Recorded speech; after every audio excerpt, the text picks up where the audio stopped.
second generation Motorola G. I'm going to walk you through what the new things is. First thing you will notice is it now has a 5-inch display. We used to have a 2.5-inch display, now has a 5-inch display, and the display is HD display. Right. The next thing is it now has dual stereo speakers on the front. So when you're playing games or watching movies, it's going to sound really nice. We have the latest and greatest Android.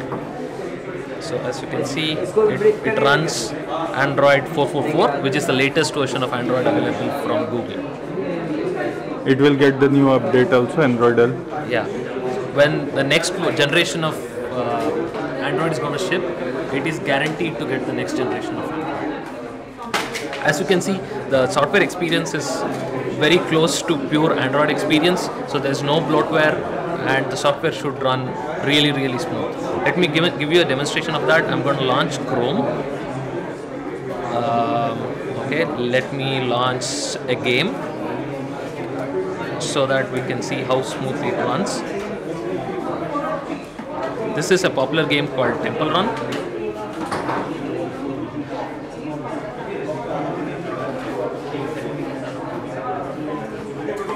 As you can see, there is no stutter, right? So let me show how to multitask. I switch between applications, browser, game, or existing game. All of that happens pretty smooth. So how much RAM it is having? It has 1 GB of RAM, okay, which is same as the amount we had on the first generation. Yeah.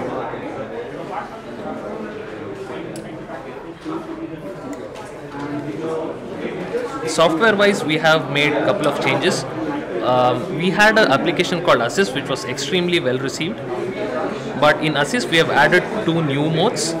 So the driving mode and the home mode is new. These 2 were present in the previous generation too. So what these 2 enable is, let's say you're driving and you receive an incoming call or an incoming SMS, it reads out aloud for you. Okay. So you don't have to manually go and say I'm driving. So loudspeaker kind of thing. Loudspeaker kind of thing. It automatically detects that you are driving and it reads out whenever new SMS comes. Next is home. It detects that you are home. You don't have to manually configure. From your practice, it figures out this is your home, it will prompt you, is this your home? You say yes. Whenever you are at home, incoming call or SMS, again it will read it. Okay. So you are sitting on a couch and the phone is on the table, you get an incoming call, you don't have to walk over and see who's calling. Okay.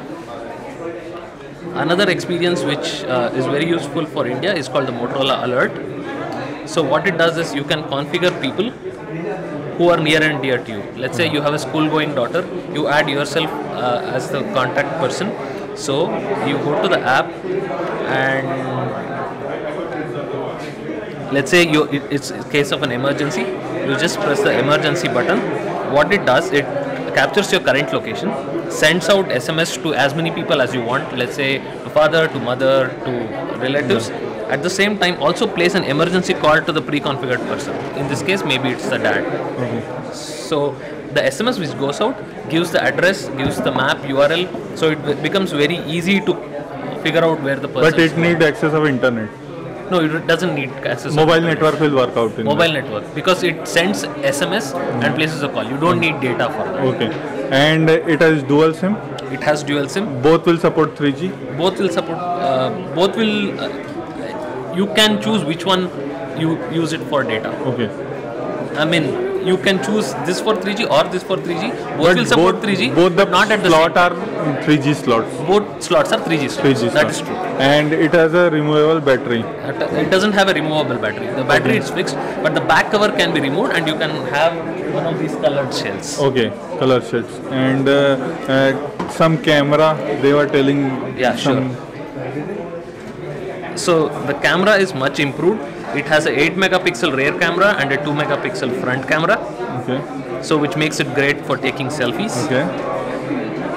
And the camera UI is much simplified. We have something called a auto HDR mode. Okay. So when you're taking images which has both bright and dark component, it gives you a really good resolution and real good image. So the UI itself is very simple. Okay. So you can touch anywhere. There's no dedicated button. You touch anywhere, it takes the image, or you can use the volume keys to capture images too.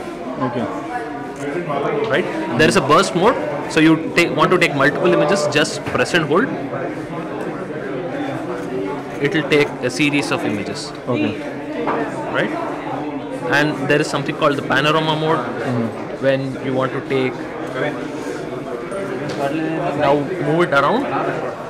You can take a panorama shot. Okay. Okay. Yeah. So the simplicity of the camera has been extremely well received. So they told that there are some features like we take the camera shot and if it comes blur, it will adjust. Oh, that is in the X. Okay, this feature is not in the. That feature is not present in the Moto G. Acha. Okay. And any other thing in Moto G? Whatever Motorola is giving in software-wise performance, anything? We have the FM radio, but Not FM anything radio. new. That's pretty much it. The software is pretty close to stock Android. Okay. So can you show that flip camera action? Okay, Google one. That is again in the Moto X. Okay. That's fine. Okay. Thanks. Okay. Thanks a lot.